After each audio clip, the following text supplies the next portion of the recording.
అదే RTV app వార్తల్ని క్షణాల్లో చదివే అవకాశం ఉంటుంది. ఒక న్యూస్ పేపర్, ఒక టెలివిజన్ ఛానల్ మీ చేతుల్లో ఎప్పుడూ ఉంటాయి. మొదలుపెట్టి ఎక్కడ వేసిన గొంగడి అక్కడే అనే విధంగా మొదలుపెట్టి శంకుస్థాపన చేసినటువంటి ప్రాజెక్టులు 30 సంవత్సరాలు 40 సంవత్సరాలు పట్టేటువంటి పరిస్థితి మనం చూసినాం.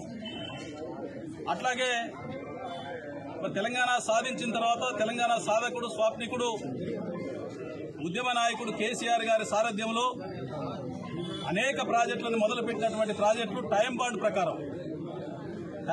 ప్రకారం పూర్తి చేసి ప్రజలకు అంకితం ఇచ్చినటువంటి ప్రాజెక్టు కాళేశ్వరం ప్రాజెక్టు. దాని మీద రాజకీయాలు చేసిరు. శ్వేతపత్రం పేరుతోని అది అయ్యింది 1,00,000 కోట్లు అయితే 1,00,000 కోట్లు దుర్వినియోగం జరిగిందని చెప్పి ప్రచారం చేసిరు. ప్రజల్ని మభ్యపెట్టిరు, మోసం చేసిరు, ఓట్లు దండుకున్నారు. ఓట్లు దండుకున్న తర్వాత తెప్పదగలబెట్టిరు రేవంత్ రెడ్డి ప్రభుత్వం. అదేవిధంగా ఉమ్మడి ఖమ్మం జిల్లాలో రాజీవ్ సాగర్ ప్రాజెక్టు మొదలుపెట్టిరు, ఇందిరా సాగర్ ప్రాజెక్టు మొదలుపెట్టిరు, మొబిలైజేషన్ అడ్వాన్సులు ఇచ్చిరు, అడ్రస్ లేకుండా పోయిరు. ఎక్కడ ఏంటో అక్కడే పోయింది. లాస్ట్ కొత్తరికి ఐరన్ కూడా దొంగలు పట్టుకుని పోయింది. ఇక తదనంతరం మరి ముఖ్యమంత్రిగా వచ్చినటువంటి కేసీఆర్ గారి సారథ్యంలో బ్రహ్మాండంగా సీతారామ ప్రాజెక్టును మొదలుపెట్టి సీతారామ ప్రాజెక్టు ద్వారా ఉమ్మడి ఖమ్మం జిల్లాలో 10 లక్షల ఎకరాలకు సాగునీరు అందించాలనేటువంటి లక్ష్యంతో 8,000 కోట్ల రూపాయలు ఖర్చు పెట్టి పూర్తి చేసి ఒక 10% కూడా పనులు లేవు. 90% అబోవ్ 90% పనులు పూర్తయి ప్రారంభోత్సవానికి సిద్ధంగా ఉన్నది. ఈలోపు ఎన్నికలు వచ్చినాయి. ఎన్నికల తదనంతరం మిగతా పనిని పూర్తి చేసి ఎక్కడైతే ఇంకా గ్యాప్స్ ఉన్నాయో ఈ జిల్లాకు సంబంధించినటువంటి కొత్తగూడెం జిల్లాకు సంబంధించినటువంటి నియోజకవర్గాలలో అదనపు మంజూరు కూడా ఇవ్వడం జరిగింది. అవి కూడా శంకుస్థాపన చేసుకోవడం జరిగింది. పనులు మొదలు పెట్టడం జరిగింది.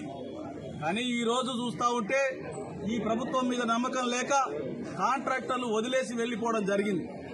మరి ఇటువంటి తరుణంలో 8,000 కోట్ల రూపాయలు ఖర్చు పెట్టి సీతారామ ప్రాజెక్టు పూర్తి చేస్తే వీళ్ళు వచ్చేసి ఫోజులు కొట్టి మేమే సాధించడం, మేమేదో చేసినాం అని చెప్పేసి చెప్తా ఉంటే నిజంగా ఎంత హాస్యాస్పదంగా ఉందంటే ప్రజలు నవ్వుకుంటా ఉన్నారు, సిగ్గుపడతా ఉన్నారు.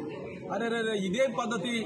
కేసీఆర్ గారు ఇంత గొప్ప కార్యక్రమం చేస్తే వీళ్ళు వచ్చేసి కనీసం ఈ డిజైన్ ప్రకారం మరి స్థానికంగా ఉన్నటువంటి మరి రైతాంగానికి నీళ్ళు ఇవ్వకుండా మరి వారి నియోజకవర్గానికి తీసుకుపోతా ఉన్నారంటే వీళ్ళు రాష్ట్రానికి మంత్రులా, మరి జిల్లాకి స్థానిక మంత్రులా, నియోజకవర్గానికి మంత్రులా అర్థం కానటువంటి పరిస్థితి ఉంది. ఇటువంటి పరిస్థితిలో మేమందరం బీఆర్ఎస్ పార్టీ పక్షాన ఒకటే డిమాండ్ చేస్తా ఉన్నాం. ఈ జిల్లాకు సంబంధించి కొత్తగూడెం జిల్లాకు సంబంధించి పినపాక నియోజకవర్గంలో మొదలైనటువంటి ఈ ప్రాజెక్టు మరి పినపాక నియోజకవర్గం, ఇల్లెందు నియోజకవర్గం, అశ్వరావుపేట నియోజకవర్గం, భద్రాచలానికి సంబంధించి కొత్తగూడానికి సంబంధించి 5 నియోజకవర్గాలకు సంబంధించి వెంటనే పనులు ఏదైతే వదిలిపెట్టిపోయినటువంటి పనులు ఉన్నాయో వెంటనే మొదలు పెట్టాల్సినటువంటి అవసరం ఉంది. మొదలు పెట్టి దాన్ని పూర్తి చేసి మాకు తక్షణమే నీళ్లు ఇవ్వాలని చెప్పేసి మేము డిమాండ్ చేస్తా ఉన్నాం. మరిన్ని వీడియోస్ కోసం ఛానల్ ని సబ్స్క్రైబ్ చేయండి. లేటెస్ట్ అప్డేట్స్ కోసం వాట్సాప్ ఛానల్ ని ఫాలో చేయండి. అండ్ లింక్ డిస్క్రిప్షన్ లో ఉంది.